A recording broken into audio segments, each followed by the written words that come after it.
warahmatullahi wabarakatuh. Today we are having a podcast about the theme is how does safety work affect the productivity on the labor. Today we have a special guest on our side, Wishal.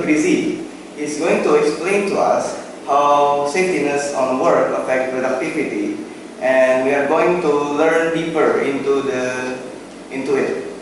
Okay, so let's start with the general idea. Okay, so Wishal, do you think that safety work can increase productivity? Yes, generally it does. By increasing the safety of their work environment, we can help reduce their stress or their mental burden by worrying, what if I get into an accident? What if I can't go into work? So by providing more work safety, we can increase their productivity by a marginally. Oh, so that means that when the worker feels more safe, they feel more productive. Yes, what I mean is when the worker feels more safe, they are more prone into doing things, let's say, more burdening.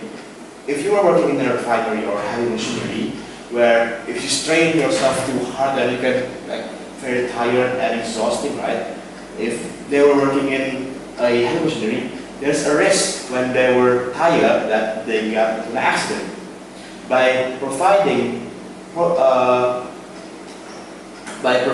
enough work safety, we can mitigate that accident in happening in the first place and make them more, let's say, they can sacrifice more into the company. Yeah.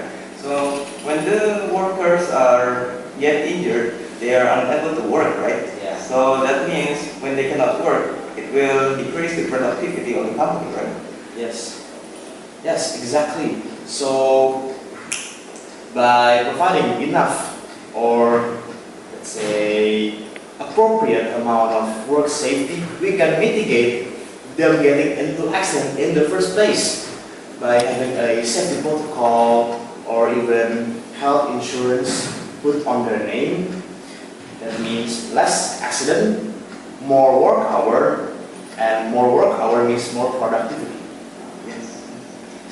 So you agree with the concept of the portal getting insurance, like?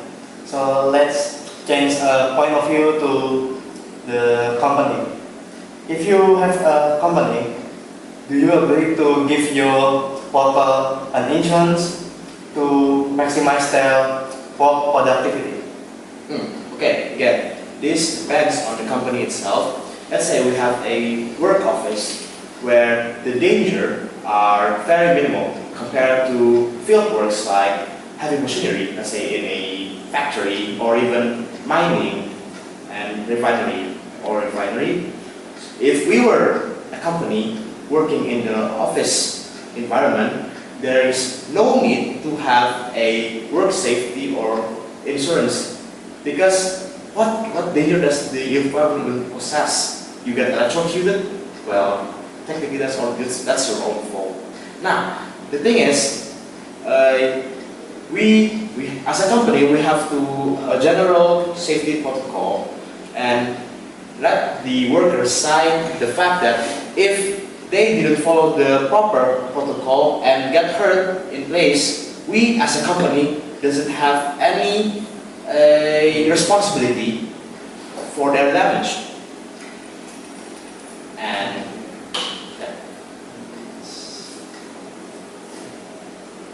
Okay, so in your opinion, what standard does a company have to meet on the safety work so that it is appropriate for the worker that works there?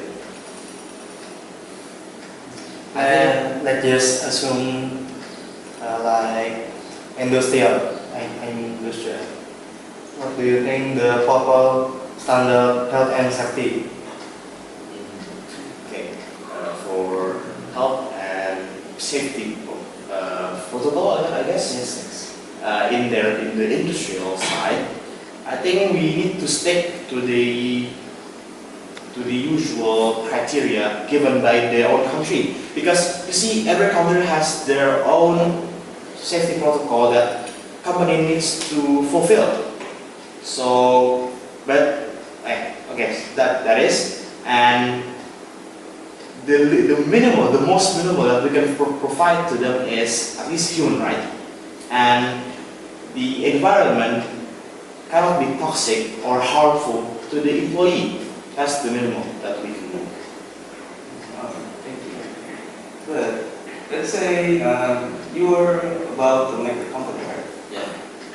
Would you make the company have the maximum security, or would you just make it very safe so that you can cut on the production costs? I would say I would maximize the safety first. You see, even though we need a bigger capital by having insurance or more tools for safety, I think the ROI actually lean on the maximizing safety rather than keeping it bare minimum. Even though keeping it bare minimum it makes you spend less initially, in the long run, where your worker get injured, there are work accident that can leave them incapacitated, it can actually damage the company revenue. I would rather make it safe in the first place. Oh, so it's just like we said before, right? Where the workers, when they get injured, they cannot work. So it overall decrease the productivity. Yes. So that's why you would maximize the security, because it will lower the chance of the labor getting hurt. Right? Yeah. And not only that, when we provide them with proper safety, it makes them more happy, I guess, because they don't need to worry. If I slip and I fall, I need to pay it on my own. We can alleviate them from that stress. Yeah, and in my opinion, I guess maximum security is also really important, because not only it is affecting the workers itself, but it also, I think it also affects its family, because its family, if the worker is working in a dangerous environment, their family, I think, will worry about him. They will worry about their health. They will worry about his health. They will worry about his, about his health. And not only that, it can also improve the company's image in the first place.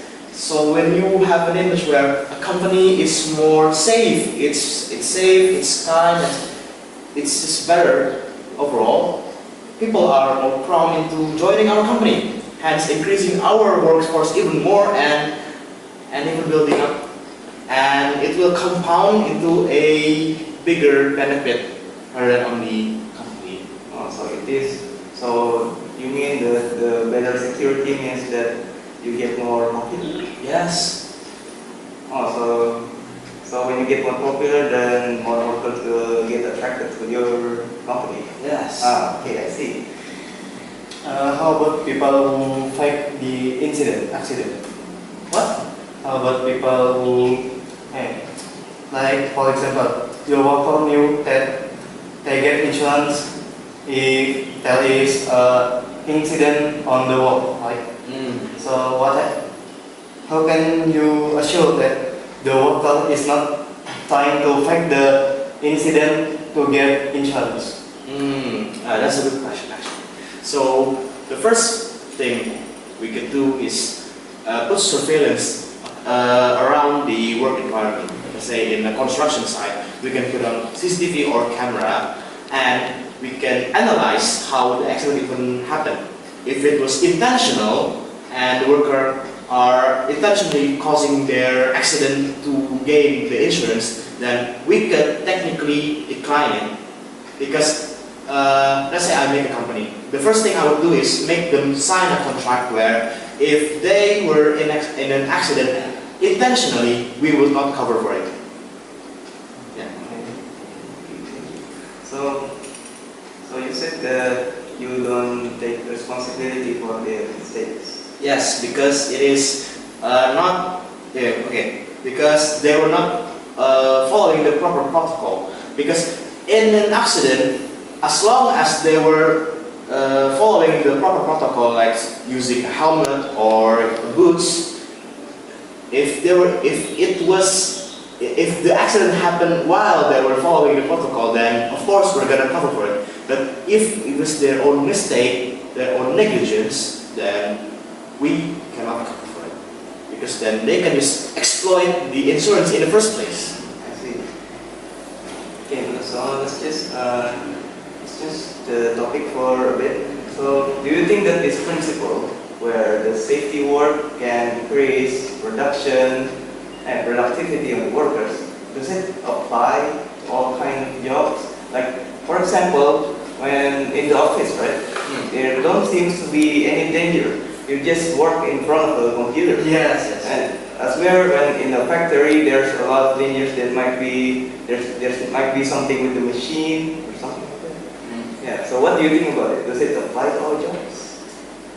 Not necessarily, I say, because again, as you said, if the environment itself doesn't possess enough danger, then there is no need to apply a work or safety insurance for them. Maybe we can just add in some protocol to prevent the accident, like electrocuted, let's say in the office. You are either too tired, like you were working lembur, and maybe you get electrocuted or you get something hit you, then it's your own fault. Because we in the rule book or in general rule, there are protocols that you need to follow. So you said that people working in office might get too tired from working. So how exactly do you solve it? Okay, so a company has two choices. They either sacrifice the work hour for their rest, let's say a holiday, so that they can recuperate or rest and then work in a more happier state. It will increase the worker satisfaction. But if you choose the other way, which is forcing them into labor every day, pushing them until they burn out, then it may even poses a risk where in the next quarter maybe their work will go down, hence reducing the productivity level. I would choose the first, the one where you let them take a rest. Okay, so actually I've heard from a passage somewhere that in some countries they actually develop a program where the workers take a nap in afternoon. So what do you think of that? Do you think it's good for the company? I think it's quite good. Let's see. We sacrifice, let's say, 30 minutes of nap for an increase in production. The thing about nap is that it's very powerful, especially in afternoon where you were tired and need rest. Even a 30-minute nap can make them more energized to do more work, hence, again, increasing their productivity. I think it would be very good. Yeah, I've heard that in China, the schools in China, they also allow the student to take a nap. So I guess because China implemented, I guess it's a good idea, right? Do you think it can be applied to our country? Now, okay, we have a lot of factors if we try to implement it to our country. Let's say the generation, Gen Z, I think is very lazy. So if you gave them too many rest time, they would misuse that to entertain themselves. But again, of course, rest is very important. So yes, it's good as long as it is used properly. Okay, so thank you a lot. Okay, Wishal. So, in conclusion to this podcast, we know that the safety work can increase productivity, but there's a but. It doesn't necessarily affect all the jobs. For example, like we talked like before, jobs like in the office safety doesn't really affect the productivity. But on jobs where the workers are working in a factory, safety work will heavily increase the productivity. Okay, so that's all from the podcast. So, wassalamualaikum warahmatullahi wabarakatuh.